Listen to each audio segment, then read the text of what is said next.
বন্ধুরা আজকে বানাবো তাওয়া ফিশ ফ্রাই। প্রথমে মশলা বানিয়ে নেব। আদা রসুন নেব, গোটা ধনে নেব, গোটা জিরে,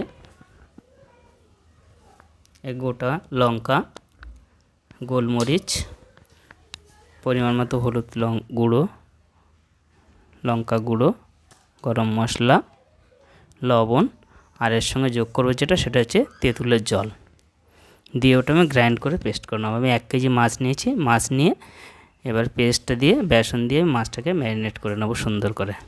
তারপরে আমি তাওয়াতে তেল দিয়ে মাছগুলো পরপর দিয়ে সুন্দর করে লাল লাল করে ভেজে নেব।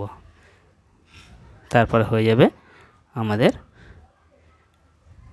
তাওয়া মশলা ফিশ ফ্রাই রেডি হয়ে গেছে। এই যে আমি পরপর তুলে নিচ্ছি। কমপ্লিট হয়ে যাচ্ছে আমাদের মশলা তাওয়া ফিশ ফ্রাই। থ্যাংক ইউ বন্ধুরা।